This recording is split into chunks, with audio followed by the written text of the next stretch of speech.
നമസ്കാരം. ലേറ്റ് എഡിഷനിലേക്ക് എല്ലാ പ്രേക്ഷകർക്കും സ്വാഗതം. ഞാൻ ദിൽന. നോക്കാം വിശദമായ റിപ്പോർട്ടുകൾ. ശബരിമല സ്വർണ്ണക്കൊള്ള കേസിൽ തിരുവിതാംകൂർ ദേവസ്വം ബോർഡ് മുൻ അംഗം KP ശങ്കരദാസിന്റെ അറസ്റ്റ് രേഖപ്പെടുത്തിയ SIT. ചികിത്സയിൽ കഴിയുന്ന തിരുവനന്തപുരം SP ഫോർട്ട് ആശുപത്രിയിലെത്തിയാണ് അറസ്റ്റ് രേഖപ്പെടുത്തിയത്. ഉണ്ണികൃഷ്ണൻ പോറ്റി സമർപ്പിച്ച ജാമ്യ ഹർജി കോടതി തള്ളി.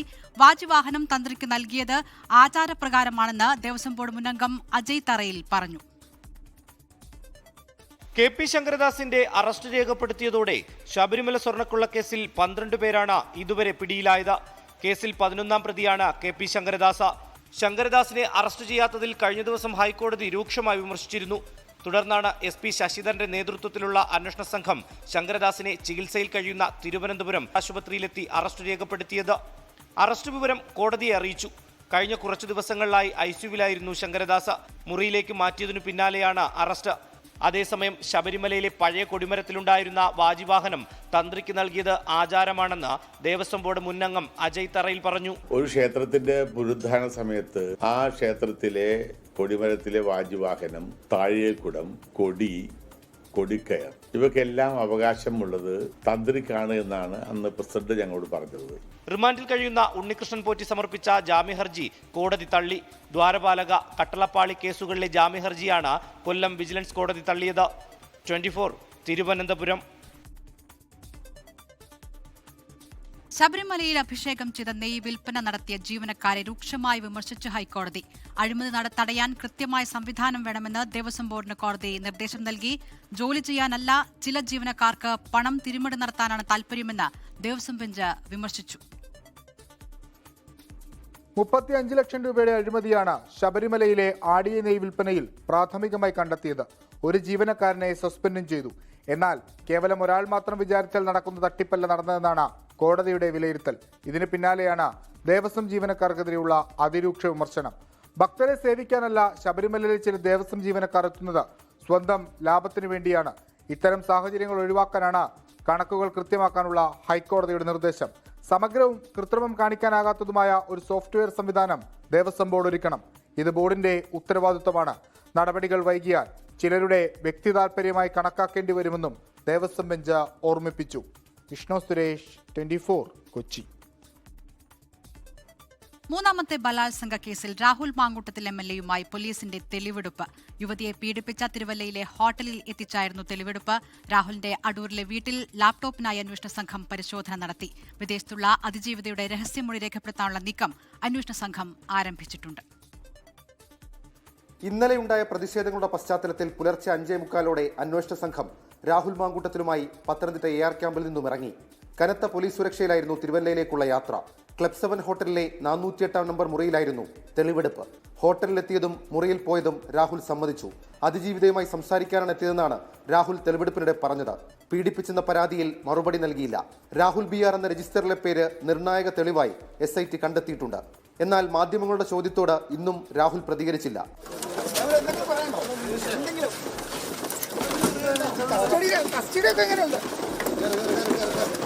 പിടിച്ചെടുത്ത 2 ഫോണുകളുടെയും പാസ്വേഡുകൾ രാഹുൽ ഇതുവരെ കൈമാറിയിട്ടില്ല. 2 ഫോണുകളും തുറക്കാൻ സാങ്കേതിക സംവിധാനം ഉപയോഗിക്കും. മുഴുവൻ ഫയലുകളും പകർത്താൻ 2 TB ഹാർഡ് ഡിസ്ക് വാങ്ങി SIT ക്രമീകരിച്ചിട്ടുണ്ട്. നിർണായക ദൃശ്യങ്ങളും ചാറ്റും കണ്ടെത്താതിരിക്കാനുള്ള നീക്കമാണ് രാഹുൽ നടത്തുന്നതെന്ന് SIT സംശയിക്കുന്നു. രാഹുലിന്റെ ലാപ്ടോപ്പ് കണ്ടെത്താൻ വടകരയിലും പാലക്കാടും പരിശോധന നടത്താനാണ് തീരുമാനം. അതിജീവിതയുടെ രഹസ്യമൊഴി കാനഡയിലെ ഇന്ത്യൻ എംബസി വഴി വീഡിയോ കോൺഫറൻസിംഗിലൂടെ രേഖപ്പെടുത്തുന്നത് പരിഗണിക്കുന്നുണ്ട്. ഇതിനായി തിങ്കളാഴ്ച ഹൈക്കോടതിയിൽ അനുമതി തേടും. രാഹുലിനെ നിലവിൽ പത്തനംതിട്ട AR ക്യാമ്പിൽ ചോദ്യം ചെയ്തു വരികയാണ്. 24 പത്തനംതിട്ട.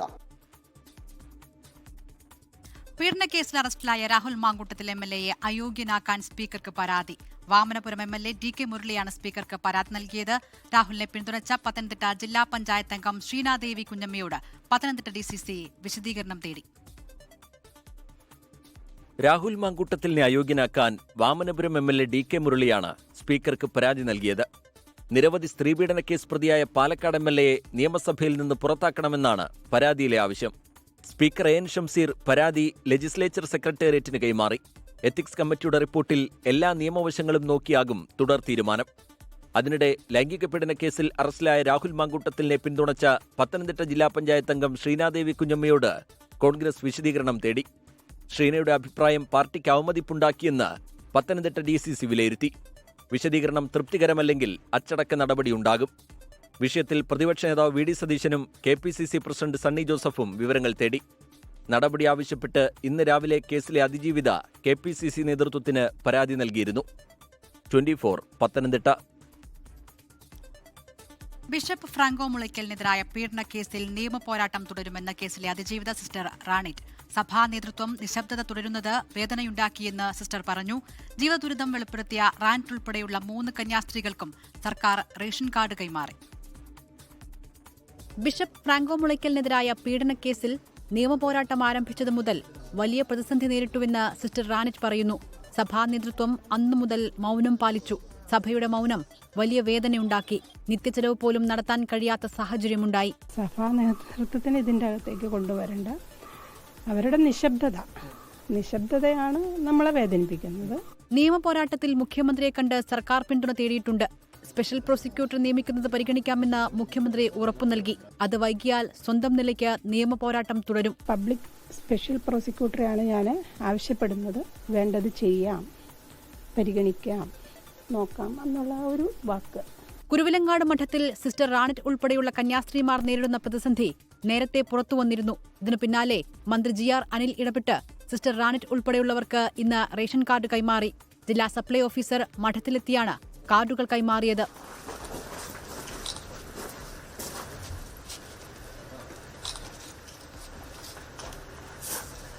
കേസിൽ സിസ്റ്റർ റാണിറ്റ് നൽകിയ അപ്പീൽ നിലവിൽ ഹൈക്കോടതിയുടെ പരിഗണനയിലാണ്. 24 കൊച്ചി. നടിയെ ആക്രമിച്ച കേസുമായി ബന്ധപ്പെട്ട് തനിക്കെതിരെയുള്ള വിചാരണ കോടതി ജഡ്ജിയുടെ പരാമർശത്തിനെതിരെ അഭിഭാഷക ഹൈക്കോടതിയിൽ. അതിജീവിതയുടെ അഭിഭാഷക TB മിന്നിയാണ് ജഡ്ജി ഹണിയം വർഗീസിനെതിരെ കോടതിയലക്ഷ്യ ഹർജി നൽകിയത്. പരസ്യമായി അപമാനിച്ചുവെന്നും ഇത് പതിവ് രീതിയാണെന്നും ഹർജിയിൽ പറയുന്നു. കാസർഗോഡ് കുമ്പളയിൽ ടോൾ പിരിവിനെതിരെ ജനകീയ സമരസമിതി നടത്തിയ മാർച്ചിൽ സംഘർഷം. ടോൾ ഗേറ്റിലെ ചില്ലുകളും ക്യാമറകളും പ്രതിഷേധക്കാർ അടിച്ചു തകർത്തു.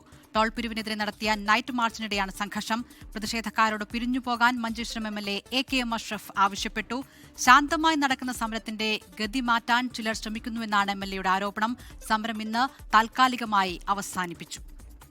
ഞങ്ങൾ ഇപ്പോഴും നാളെയോടുകൂടി ഞങ്ങളുടെ സമരത്തിന് വന്ന ആർക്കും അക്രമം നടത്താനുള്ള മനസ്സുണ്ടാവില്ല. കാരണം ഈ സമരത്തിന്റെ ലക്ഷ്യം പോലീസല്ല, national highway authority of India സ്ഥാപിക്കുന്ന താൽക്കാലിക ടോൾ നിർത്തലാക്കുക എന്നുള്ളതാണ് ഞങ്ങളുടെ ലക്ഷ്യം. ഒരു കാരണവശാലും താൽക്കാലികമായി ഇത് ആക്രമിച്ചതുകൊണ്ട് ഞങ്ങളുടെ ലക്ഷ്യം പൂർത്തിയാവില്ല. അതുകൊണ്ട് ഞങ്ങൾ ഇപ്പോഴും ഉറച്ചു പറയുന്നു, അതിശക്തമായ സമരത്തിലേക്ക് ഇനിയും ഞങ്ങൾ ഡിസൈൻ ചെയ്ത് മുന്നോട്ട് പോകും. കുമ്പള ടോൾ ഗേറ്റിലെ സമരം ഇപ്പോൾ താൽക്കാലികമായി അവസാനിപ്പിച്ചിട്ടുണ്ട്. ഈ നാളെ സംഘാടക സമിതി യോഗം ചേരും. ആ യോഗത്തിന് ശേഷമായിരിക്കും തുടർ നീക്കം എങ്ങനെയാണ് എന്ന കാര്യത്തിലൊരു വ്യക്തത ഉണ്ടാവും. ഇപ്പോഴും ഇവിടെ ഈ ആളുകൾ, അതായത് വൈകുന്നേരത്തോടുകൂടി AKM അഷ്റഫ് ഇവിടെ നടത്തുന്ന അനിശ്ചിതകാല സത്യാഗ്രഹത്തിന് ഐക്യദാർഢ്യം പ്രഖ്യാപിച്ചുകൊണ്ടാണ് ജനകീയ മാർച്ചുണ്ടായത്. ആ മാർച്ചിനിടെയാണ് ഈ സംഘർഷം, വലിയ രീതിയിലുള്ളൊരു സംഘർഷം ഉടലെടുത്തത്. ടോൾ ഗേറ്റിന്റെ ജനൽ ചില്ലുകളൊക്കെ അടിച്ചു തകർത്തിട്ടുണ്ട്. ക്യാമറകൾ ഉൾപ്പെടെ അടിച്ചു തകർക്കുന്നൊരു സാഹചര്യം ഉണ്ടായിട്ടുണ്ട്. ഈ പ്രതിഷേധക്കാരെ നിയന്ത്രിക്കാൻ കഴിയാത്തൊരു സ്ഥിതിയാണ് കുമ്പളയിൽ ഉണ്ടായത്. ക്യാമറകൾ ഉൾപ്പെടെ തകർക്കുന്ന ഒരു സാഹചര്യമാണ് ഉണ്ടായത്. വലിയ രീതിയിലുള്ളൊരു ജനക്കൂട്ടം ഇപ്പോഴും സംഘടിച്ചു നിൽക്കുകയാണ്. സമരം അവസാനിപ്പിച്ചെന്നും ഇവരോട് പിരിഞ്ഞു പോകണമെന്നും MLA ഉൾപ്പെടെ അറിയിച്ചിട്ടുണ്ട്. പക്ഷേ ആളുകൾ ഇതുവരെയും പിരിഞ്ഞു പോകാൻ തയ്യാറായിട്ടില്ല. പോലീസും ഇവിടെ ശക്തമായി തന്നെ പ്രതിരോധിക്കാൻ നിലയുറപ്പിച്ചിട്ടുണ്ട്. ഇന്ന് ജില്ലാ കളക്ടറുമായി ജില്ലയിലെ മുഴുവൻ MLA-മാരുടെയും യോഗമുണ്ടായിരുന്നു. ആ യോഗത്തിനിടെയാണ് മുഴുവൻ MLA-മാരും ഈ ടോള് പിരിക്കരുതെന്നും കോടതി വിധിക്ക് ശേഷമായിരിക്കണം ടോൾ പിരിവ് നടത്തുന്നെന്നും ഒരു നിലപാട് വ്യക്തമാക്കി. പക്ഷേ ആ നിലപാടിനോട് സഹകരിക്കാൻ NHI തയ്യാറായിട്ടില്ല. ശക്തമായ രീതിയിലേക്കുള്ള ഒരു സമരത്തിലേക്ക് കാര്യങ്ങൾ കടന്നിരിക്കുന്നു. നാളെ UDF കൺവീനർ ഉൾപ്പെടെ ഈ സമരപ്പന്തലിലേക്ക് എത്തുന്നുണ്ട്. അതിനുശേഷമായിരിക്കും ഒരു തുടർ നീക്കം. ഈ സമരത്തിന്റെ ഗതി എങ്ങനെയാവണമെന്നതിനെ കുറിച്ചുള്ളൊരു തുടർ ചർച്ചയുണ്ടാവുകയുള്ളൂ. സമാധാനപരമായ ഒരു അന്തരീക്ഷമാണ് ഈ സമരപ്പന്തലിൽ ഉള്ളതെന്ന് MLA വ്യക്തമാക്കി കഴിഞ്ഞു. ആരെങ്കിലും അക്രമം നടത്തി സമരത്തിന്റെ ഗതി മാറ്റാൻ ശ്രമിക്കുന്നുണ്ടെന്ന ആശങ്ക കൂടി MLA പങ്കുവെക്കുന്നുണ്ട്. നിലവിൽ ഈ പ്രതിഷേധക്കാരോട് ഇവിടെ നിന്ന് പിരിഞ്ഞു പോകാൻ ആവശ്യപ്പെട്ടിട്ടുണ്ട്. മുംബൈ കോർപ്പറേഷൻ തെരഞ്ഞെടുപ്പിൽ വോട്ടർമാർക്ക് പണം വിതരണം ചെയ്യാൻ ശ്രമം. നവി മുംബൈയിലെ ഖാർഗറിലാണ് വോട്ടർമാർക്ക് പണം നൽകാൻ ശ്രമം നടന്നത്. ചിലർ പരാതി ഉന്നയിച്ചതോടെ ബാഗ് ഉപേക്ഷിച്ച് പണം കൊണ്ടുവന്നയാൾ രക്ഷപ്പെട്ടു.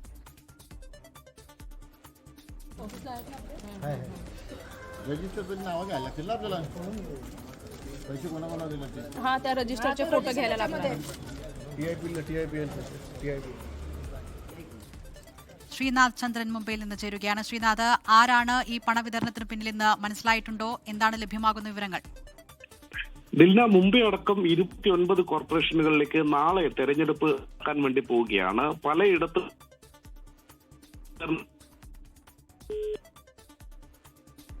മുംബൈയിൽ കോർപ്പറേഷൻ തെരഞ്ഞെടുപ്പ് നാളെ നടക്കാനിടയ്ക്കെയാണ് വോട്ടർമാർക്ക് പണം വിതരണം ചെയ്യാനുള്ള നീക്കമുണ്ടായിരിക്കുന്നത്. പരാതി ഉയർന്നതോടെ പണം ഉപേക്ഷിച്ച് ആൾ രക്ഷപ്പെടുകയായിരുന്നു.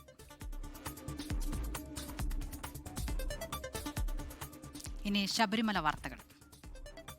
ശരണം Sannidhanam co powered by Ramesh R G നല്ലെണ്ണ. ആർജിക്കാം നല്ലൊരു പ്രാർത്ഥനാശീലം. കളർ മങ്ങാത്ത വൃത്തി. ലേക്രോൾ കാർ ഷാംപൂ. തരിതരിയായ GRB നെയ്.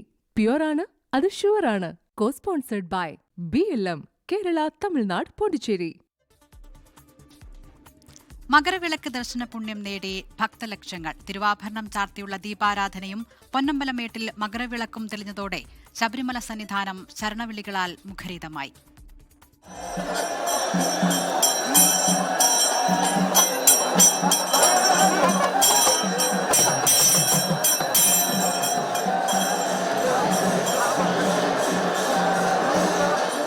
വൈകിട്ട് 6:15 തിരുവാഭരണ ഘോഷയാത്ര സന്നിധാനത്തേക്ക്.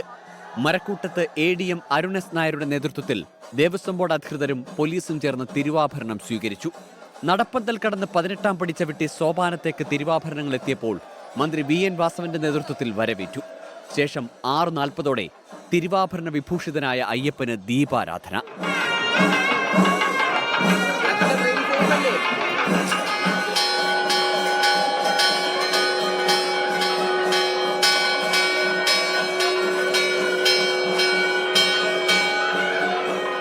മിനിറ്റുകളുടെ മാത്രം വ്യത്യാസത്തിൽ പൊന്നമ്പലമേട്ടിൽ മകരവിളക്ക് തെളിഞ്ഞു. സന്നിധാനം ശരണം വിളികളാൽ മുഖരിതമായി.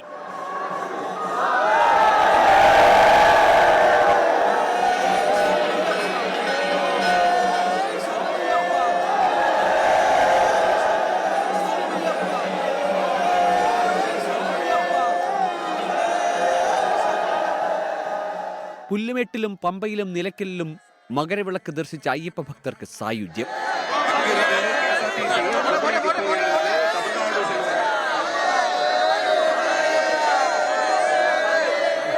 നല്ലപോലെ കാണാൻ പറ്റി. അല്ലല്ല, ഞങ്ങൾ രണ്ടാമത്തെ പ്രാവശ്യമാണ് വരുന്നത്. ഇപ്രാവശ്യം അടിപൊളിയായിട്ട് കണ്ടു. ദർശനം സൂപ്പറായിരുന്നു. 35,000 പേർക്ക് മാത്രമേ ഇന്ന് ദർശനം അനുവദിച്ചിരുന്നുള്ളൂവെങ്കിലും സന്നിധാനത്ത് നിരവധി അയ്യപ്പ ഭക്തർ തുടർന്നതിനാൽ വലിയ തിരക്ക് അനുഭവപ്പെട്ടു. എല്ലായിടങ്ങളിലും നിയന്ത്രണങ്ങളോടെ മാത്രമേ തീർത്ഥാടകരെ മലയിറങ്ങാൻ അനുവദിക്കുന്നുള്ളൂ. ഇനി അടുത്ത മകരവിളക്കിനായുള്ള കാത്തിരിപ്പ്. 24 സന്നിധാനം. തിരുവനന്തപുരം വെഞ്ഞാറമൂട് കാർ വീട്ടിലേക്ക് ഇടിച്ചു കയറിയ അപകടം. തെലങ്കാനയിൽ നിന്നുള്ള അയ്യപ്പ ഭക്തർ സഞ്ചരിച്ച കാറാണ് അപകടത്തിൽപ്പെട്ടത്. റിനു ശ്രീധർ വിവരങ്ങളുമായി ചേരുകയാണ്. റിനു, എങ്ങനെയാണ് അപകടമുണ്ടായത്? പരിക്കേറ്റവരുടെ നില എങ്ങനെയുണ്ട്? രാത്രി 10:30 വെഞ്ഞാറമൂട് ജംഗ്ഷന് സമീപമുള്ള MC റോഡിൽ വാഹനാപകടം ഉണ്ടായത്. തെലങ്കാനയിൽ നിന്നുള്ള അയ്യപ്പ ഭക്തർ സഞ്ചരിച്ച കാർ അപകടത്തിൽപ്പെടുകയായിരുന്നു എന്നുള്ള വിവരമാണ് നമുക്ക് ലഭിക്കുന്നത്. കാർ മറ്റൊരു വാഹനത്തിൽ ഇടിച്ചതിനു ശേഷം പാനിപൂരി കച്ചവടം ചെയ്യുന്ന ഒരു ഷോപ്പുണ്ട് സമീപത്ത്, അവിടെയും ഇടിച്ച് ഒരു വീടിന്റെ ഗേറ്റിന്റെ ഭാഗത്തേക്ക് ഇടിച്ചു കയറുകയായിരുന്നു എന്നുള്ളതാണ്. വീടിന്റെ ഉള്ളിലേക്ക് അല്ലെങ്കിൽ വീടിന്റെ സമീപത്തേക്ക് എത്തിയിട്ടില്ല. പക്ഷേ ആ വീട്ടിന്റെ സമീപം പാർക്ക് ചെയ്തിരുന്ന കാറിലേക്ക് ഈ വാഹനം ഇടിച്ചു കയറുകയായിരുന്നു എന്നുള്ളതാണ് നമുക്ക് ലഭ്യമാകുന്ന വിവരം. ശബരിമല ദർശനം കഴിഞ്ഞതിന് ശേഷം തിരുവനന്തപുരത്തെ പത്മനാഭസ്വാമി ക്ഷേത്രത്തിലേക്ക് വരികയായിരുന്നു ഈ വാഹനവും വാഹനത്തിലുള്ളവരും എന്നുള്ള വിവരമാണ് നമുക്ക് ലഭ്യമാകുന്നത്. എന്തായാലും ചെറിയ പരുക്കുകൾ, നിസ്സാര പരുക്കുകൾ മാത്രമാണ് വാഹനത്തിൽ ഉണ്ടായിരുന്നവർക്ക് ഉള്ളൂ എന്നുള്ളതാണ്. ഗുരുതര പരുക്കില്ല, എങ്കിൽ പോലും അവരെ ആശുപത്രിയിലേക്ക് പ്രവേശിപ്പിച്ചിട്ടുണ്ട്. ഈ ഡ്രൈവർ ഉറങ്ങിപ്പോയതാകാം അപകട കാരണം എന്നുള്ളതാണ് നിലവിൽ ലഭ്യമാകുന്ന വിവരം. പോലീസിൽ പറയുന്നത് ഈ ഡ്രൈവറുടെ മുഖത്തേക്ക് മറ്റൊരു വാഹനത്തിന്റെ ലൈറ്റ് തെളിഞ്ഞപ്പോൾ നിയന്ത്രണം വിട്ടു ചെന്ന് ഇടിക്കുകയായിരുന്നു എന്നുള്ളതാണ്. എന്തായാലും ഒരു വീടിന്റെ ഗേറ്റിലേക്കും ഒപ്പം ഒരു പാനിപൂരി ഷോപ്പിലേക്കുമാണ് ഈ വാഹനം ഇടിച്ച് കയറിയിരിക്കുന്നത്. സമീപത്ത് പാർക്ക് ചെയ്തിരുന്ന കാറും ഇടിച്ച് തകർക്കപ്പെട്ട നിലയിലാണ് നമുക്ക് കാണാൻ വേണ്ടി കഴിയുന്നതില്ല. ദൃശ്യങ്ങളിൽ കാണാം, 2 വാഹനങ്ങൾ അപകടത്തിൽപ്പെട്ടിട്ടുണ്ട്. വീട്ടിലേക്ക് ഒരു വാഹനം ഇടിച്ചു കയറുകയും ചെയ്തിട്ടുണ്ട്. തെലങ്കാനയിൽ നിന്നുള്ള അയ്യപ്പ ഭക്തർ സഞ്ചരിച്ച കാറാണ് ഇപ്പോൾ അപകടത്തിൽപ്പെട്ടത്. റിനു ശ്രീധർ വിവരങ്ങൾ നൽകിയത്. മറ്റൊരു റിപ്പോർട്ടിലേക്കാണ്. ഇറാനിൽ പ്രക്ഷോഭം ശക്തമാകുന്നതിനിടെ കനത്ത ആശങ്കയിലാണ് പശ്ചിമേഷ്യ. ഇറാനിലെ പ്രക്ഷോഭത്തിൽ പങ്കെടുത്ത 26-കാരൻ ഇർഫാൻ സുൽത്താനിയുടെ വധശിക്ഷ നടപ്പാക്കിയേക്കുമെന്ന്. പ്രക്ഷോഭം അടിച്ചമർത്തിയാൽ ഇടപെടുമെന്നായിരുന്നു അമേരിക്കൻ പ്രസിഡന്റ് ഡൊണാൾഡ് ട്രംപിന്റെ മുന്നറിയിപ്പ്. ഇതിനിടെ ഇസ്രയേൽ പ്രധാനമന്ത്രി ബെഞ്ചമിൻ നെതന്യാഹു സുരക്ഷിത കേന്ദ്രങ്ങളിലേക്ക് മാറിയെന്ന റിപ്പോർട്ടുകളും പുറത്തുവന്നു. ഇറാനിൽ സർക്കാർ വിരുദ്ധ പ്രക്ഷോഭം കനക്കുകയാണ്. പ്രതിഷേധക്കാരെ ഇറാൻ ഭരണകൂടം വധിച്ചാൽ ശക്തമായ തിരിച്ചടി ഉണ്ടാകുമെന്ന് അമേരിക്ക മുന്നറിയിപ്പ് നൽകി. അമേരിക്കയുടെ ഭീഷണികൾക്ക് മുന്നിൽ വഴങ്ങില്ലെന്നും ഏത് സൈനിക നീക്കത്തെയും നേരിടാൻ തയ്യാറാണെന്നും ഇറാൻ വിദേശകാര്യ മന്ത്രാലയം വ്യക്തമാക്കി. പ്രക്ഷോഭത്തിന്റെ ഭാഗമായവർക്ക് ഉടൻ കടുത്ത ശിക്ഷ നൽകുമെന്നാണ് ഇറാൻ സുപ്രീം കോടതി നിലപാട്. അമേരിക്കയുടെ ഏറ്റവും വലിയ സൈനിക താവളമായ ഖത്തറിലുള്ള അൽ ഉദൈദ് എയർബേസ് ഒഴിയാൻ US നിർദ്ദേശം നൽകി. ഇറാനിലെ ആഭ്യന്തര കാര്യങ്ങളിൽ ഇടപെടുമെന്ന US പ്രസിഡന്റ് ഡൊണാൾഡ് ട്രംപിന്റെ ഭീഷണിക്ക് പിന്നാലെ പാക് സൈനിക മേധാവി അസീം മുനീർ അടിയന്തര യോഗം വിളിച്ചു. ഇതിനിടെ ഇസ്രായേൽ പ്രധാനമന്ത്രി ബെഞ്ചമിൻ നെതന്യാഹു സുരക്ഷിത കേന്ദ്രത്തിലേക്ക് മാറിയെന്ന റിപ്പോർട്ട് പുറത്തുവന്നു. ഇറാനിൽ ഉടൻ ആക്രമണം നടത്തരുതെന്ന് അമേരിക്കയുടെ അറബ് രാജ്യങ്ങൾ ആവശ്യപ്പെട്ടു. ഇറാൻ വിദേശകാര്യമന്ത്രിയുമായി ഇന്ത്യൻ വിദേശകാര്യമന്ത്രി S ജയശങ്കർ ചർച്ച നടത്തി. ഇറാനിലെ ഇന്ത്യക്കാരോട് രാജ്യം വിടാൻ ടെഹ്റാനിലെ ഇന്ത്യൻ എംബസി നിർദ്ദേശം നൽകി. സംഘർഷ മേഖലകളിലെ യാത്ര ഒഴിവാക്കാനും നിർദ്ദേശമുണ്ട്. International desk 24. തിരഞ്ഞെടുപ്പ് പ്രചാരണ ഏജൻസിയായ ഐപാക്കിനെതിരായ അന്വേഷണം തടസ്സപ്പെടുത്തിയെന്നാരോപിച്ച് തൃണമൂൽ കോൺഗ്രസിനെതിരെ എൻഫോഴ്സ്മെന്റ് ഡയറക്ടറേറ്റ് നൽകിയ ഹർജി പരിഗണിക്കുന്നത് കൽക്കട്ട ഹൈക്കോടതി വീണ്ടും മാറ്റി. വിഷയം സുപ്രീംകോടതിയുടെ പരിഗണനയിൽ ഉണ്ട് എന്ന് ED അറിയിച്ചതോടെയാണ് ഹൈക്കോടതിയുടെ തീരുമാനം. ED പരിശോധനയ്ക്കെതിരെ തൃണമൂൽ കോൺഗ്രസ് നൽകിയ ഹർജി ഹൈക്കോടതി തീർപ്പാക്കി. വിഷയം സുപ്രീം കോടതിയുടെ പരിഗണനയിലാണെന്നും കേസ് മാറ്റിവെക്കണമെന്നും ഇഡിക്ക് വേണ്ടി ഹാജരായ additional solicitor general SV Raju Calcutta ഹൈക്കോടതിയോട് ആവശ്യപ്പെട്ടു. പരിശോധന തടസ്സപ്പെടുത്തിയത് മുഖ്യമന്ത്രി മമതാ ബാനർജിയാണ്. രേഖകൾ കൊണ്ടുപോയത് ED അല്ല, മമതയാണെന്നും ED കോടതിയിൽ പറഞ്ഞു. EDയുടെ നടപടി അസാധാരണമാണെന്നും രാഷ്ട്രീയ രഹസ്യങ്ങൾ സംരക്ഷിക്കുന്നതിന്റെ ഭാഗമായാണ് രേഖകൾ മാറ്റിയതെന്നും തൃണമൂൽ കോൺഗ്രസ് വാദിച്ചു. കേസ് സുപ്രീം കോടതിയുടെ പരിഗണനയിൽ ഇരിക്കുന്ന സാഹചര്യത്തിൽ EDയുടെ അപേക്ഷ പരിഗണിക്കുന്നത് കൽക്കട്ട ഹൈക്കോടതി മാറ്റി. രഹസ്യ രാഷ്ട്രീയ ഡാറ്റ സൂക്ഷിക്കണമെന്നാവശ്യപ്പെട്ട് TMC നൽകിയ ഹർജി കോടതി തീർപ്പാക്കി. കേസിൽ ED സുപ്രീം കോടതിയിൽ നൽകിയ ഹർജി നാളെ പരിഗണിക്കും.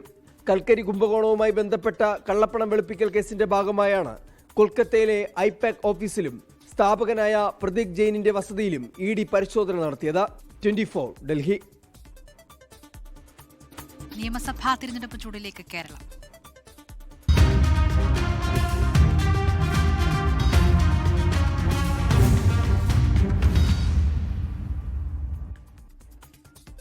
CPIM വിട്ട് കോൺഗ്രസിൽ ചേരുമെന്ന വാർത്തകൾ തള്ളി CKP പത്മനാഭൻ. കെ സുധാകരൻ മാത്രമല്ല BJP നേതാക്കളും തന്നെ വീട്ടിലെത്തി കണ്ടിരുന്നു. വ്യാജ വാർത്തയുടെ ഉറവിടം കണ്ടെത്താൻ നിയമ നടപടിയിലേക്ക് പോകേണ്ടി വരുമെന്നും CKP പത്മനാഭൻ പറഞ്ഞു.